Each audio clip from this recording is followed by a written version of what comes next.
कानूनी इतिहास का सबसे बड़ा फैसला, कस्टोडियल टॉर्चर पर मदुराई कोर्ट का ऐतिहासिक फैसला। दोस्तों, यह वीडियो इंफॉर्मेशन बेस है।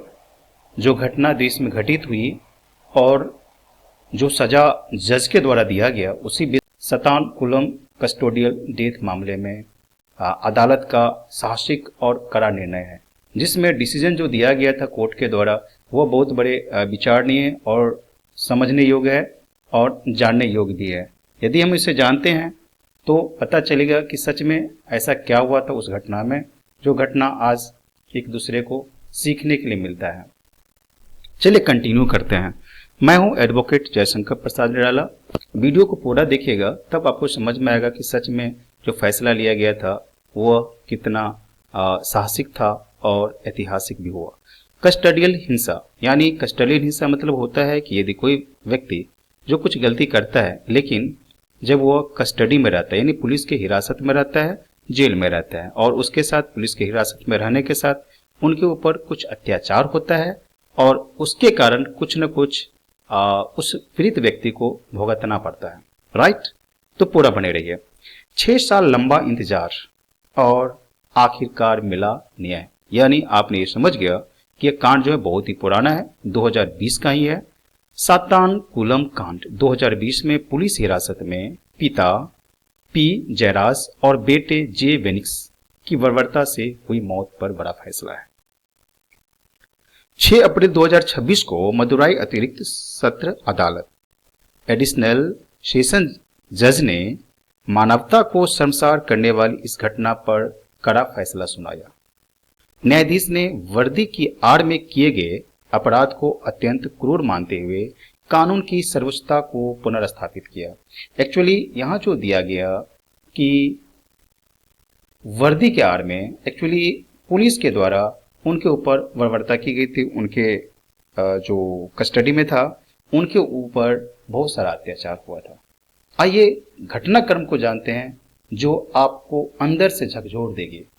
जब रक्षक ही बन जाए भक्षक, जिसे लोग विश्वास करता है, जिनके ऊपर विश्वास रहता है कि कहीं न कहीं ये मेरा रक्षा करेगा, वही भक्षक बन गया।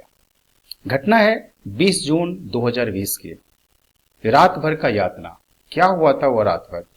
बंद दरवाजे के पीछे लाठियों से बड़ पिटाई हुई। जो 2 नाम मैंने बताया कैदी का। अमानवीय शारीरिक और गंभीर यौन यातना दी गई। फिर नेक्स्ट बढ़ते हैं, लेकिन 20 से पहले हुआ क्या था, गिरफ्तारी को जान लेते हैं। 19 जून 2020 को उनकी गिरफ्तारी हुई थी और मैंने पहले बताया 20 जून की घटना का, यानी उन्होंने घटना कस्टडी में किस तरह से उनके साथ बर्बरता से उनकी पिटाई हुई, गंभीर यौन यातना भी की गई। 19 जून 2020 को गिरफ्तारी हुई और उस समय चल रहा था देश भर में लॉकडाउन, और कारण बताया उनका अरेस्ट करने का कि लॉकडाउन उल्लंघन के आरोप में पी जयराज की गिरफ्तारी हुई और बेटा बेनिक्स भी थाने पहुंचा, जहां दोनों पर हमला किया गया। तो आपने गिरफ्तारी के कारण भी समझ लिया कि लॉकडाउन में उल्लंघन क्या था। एक्चुअली जो दुकान का टाइम था बंद करने का, वह सही समय पर बंद नहीं किया था और वह कहीं न कहीं समय चूक गया और समय से थोड़ा ज़्यादा देर हो गया था, और उसी कारण पुलिस वाले ने ऐसा किया था, अरेस्ट किया था। और उनका कहना यह था कि तुमने लॉकडाउन का उल्लंघन किया, जो रूल रेगुलेशन निकाला गया। अब आइए नेक्स्ट डे आते हैं। 19 को गिरफ्तारी हुई, 22 को मैंने यातना बताया। अब 23 जून 2020 को क्या हुआ, पिता का निधन हो गया, यानी पी जयराज जो है उसका जो है वो 58 साल के थे और उनका निधन हो गया। अगले ही दिन पिता पी जयराज 58 वर्ष के थे, ने भी अस्पताल में दम तोड़ दिया, जिसके कारण पूरे देश का गुस्सा उबल पड़ा। मैंने पिता के बारे में 23 जून को बताया। अब उससे एक दिन पहले का जो सबको अंदर कहीं ना कहीं सवाल आ जाता है, राइट? तो उसमें हम जान लेते हैं कि आखिर 23 को तो उनका पिता का डेथ हुआ, लेकिन एक दिन बैक फिर हम चलते हैं। जैसे मैंने गिरफ्तारी से पहले यातना का बताया था, फिर गिरफ्तारी का बताया, 23 का इसका पिता का डेथ हुआ, लेकिन पिता से पहले उनका बेटा का निधन हुआ था। वह है घटना एक दिन पहले की 22 जून 2020 की।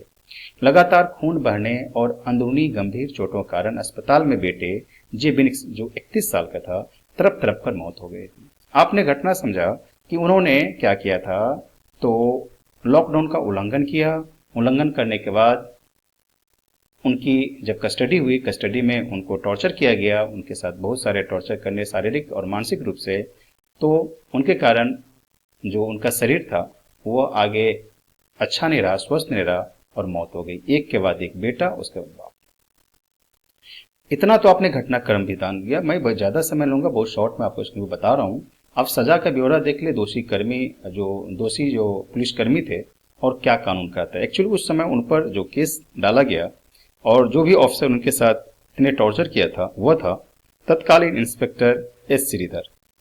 उनके ऊपर आईपीसी की 302 हत्या का मामला और 120 भी साजिश का लगाया गया और उनको सत्र न्यायालय ने फैसला सुनाया मृत्युदंड का, यानी फांसी का।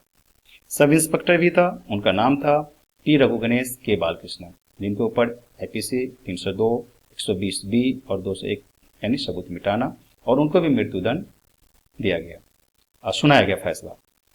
हेड कांस्टेबल एस गुरुगन ए सामी दुरई, उनके ऊपर भी आईपीसी का 302, 120 बी, 201 और 342 मृत्युदंड फांसी की सजा सुनाया गया।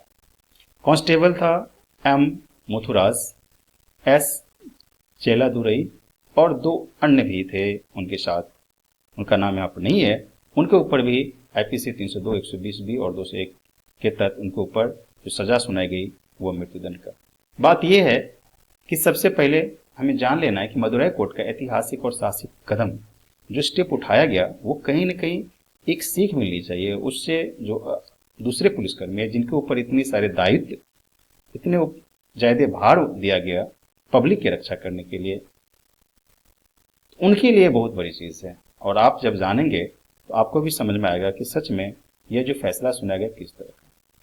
चलिए एक एक करके उसे भी समझते हैं कि उन्होंने मृत्युदंड तो सुनाया ही, उसके साथ फाइन भी लगाया। अरेस्ट ऑफ रेयर केस ये कहलाया। अदालत ने माना कि कानून की रक्षा करने वालों द्वारा की गई बर्बरता साधारण नहीं है, यह दुर्लभ से दुर्लभतम श्रेणी का अपराध है जहां जीवन भर जेल नाकाफी है। उन्होंने साफ साफ कहा कि जिस तरह से उनके साथ व्यवहार किया गया पुलिसकर्मी के द्वारा, यह कहीं न कहीं उसे सिर्फ जेल में डाल देना या लाइफ टाइम इम्प्रिजनमेंट कर देना, यह बिल्कुल काफी नहीं है। इसीलिए उन्हें मृत्युदंड दिया गया। उसके साथ साथ उनके ऊपर जुर्माना भी दिया गया। दोषी पुलिसकर्मियों पर कुल 1,40,00,000 रुपए से अधिक का जुर्माना लगाया गया, जो पीड़ित परिवार को सरकारी विफलता और क्षति के रूप में दिया जाएगा। और यह सबसे बड़ी चीज है जो सबके सीखने के लिए है, आम पब्लिक के लिए है। जो कड़ा संदेश है वह संदेश है, न्यायालय ने स्पष्ट किया कि वर्दी पहनने का मतलब किसी को भी जान से मारने का लाइसेंस नहीं मिल जाना है। यह फैसला पुलिस या ज्यादतियों पर भारी अंकुश लगाएगा। यानी जिस तरह से पुलिस वाले किया और यदि वो बच जाता है तो कहीं ना कहीं उनको ये चलेगा कि उनका लाइसेंस है, जो वो चाहे इस तरह का वो टॉर्चर करे, चाहे वो फिजिकल हो, मेंटली हो या अदर रूप से हो। तो ये कड़ा संदेश भी है। अदालत की वो तल्ख टिप्पणी जिसने हिला दिया। बहुत अच्छे से सत्र न्यायालय मदुरई के जो जज साहब थे, उन्होंने जो न्यायाधीश जी मुथु कुमारन ने एक बहुत बड़ा एक संदेश दिया कि जब कानून के रखवाले ही कानून को कुचलने लगे और भक्षक बन जाए तो न्याय व्यवस्था पर से आम जनता का भरोसा पूरी तरह। हिरासत में की गई ऐसी हिंसा सब समाज में बर्दाश्त नहीं हो सकती। जी हाँ, आप भी स्क्रीन पर पढ़ सकते हैं कि जो संदेश उन्होंने दिया जज साहब ने वह बहुत ही विचारणीय और सोचनीय है। कैसी टूटी पुलिस की साजिश और चुप्पी की दीवार, इसे भी आपके लिए मन में क्वेश्चन आता होगा कि आखिर यह बात कैसे लीक आउट हुआ, कैसे बाहर आया। डीएनए प्रोफाइलिंग की जीत।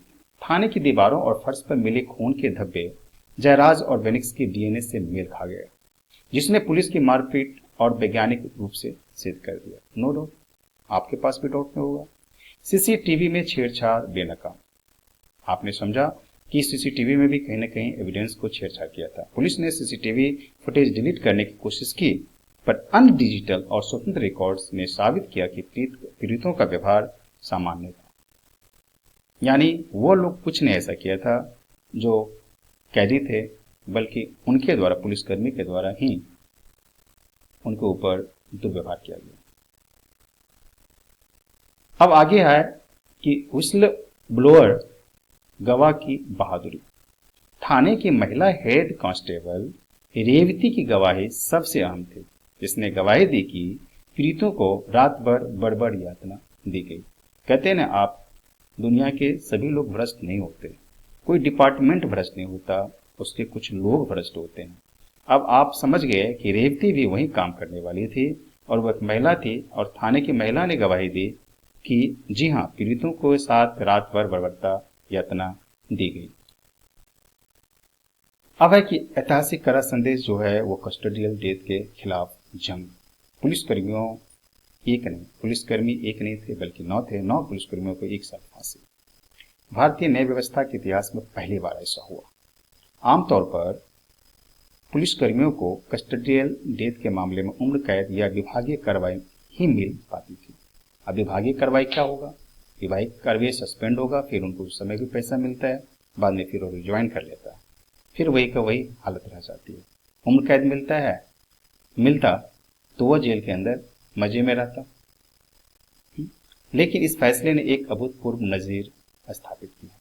मद्रास हाईकोर्ट की मदुरै बेंच ने भी कड़ा रुख अपनाया और स्वतः संज्ञान सुमोटो लिया था, जिससे सीबीआई को तेजी से मामले की जांच करने का जिम्मा सौंपा गया। यदि कोई भी न्याय प्रक्रिया तेज होती है तो इससे सभी के सभी संतुष्ट होते हैं। उम्मीद करता हूं कि यह कस्टोडियल डेथ आपके लिए एक अच्छा संदेश होगा और उन सभी के लिए जो न्याय पर विश्वास जताते हैं और उस पर विश्वास भी करते हैं। अब लास्ट में आपसे एक सवाल है कि आपका क्या विचार है? अपना विचार जरूर हमें कमेंट में राइट करें।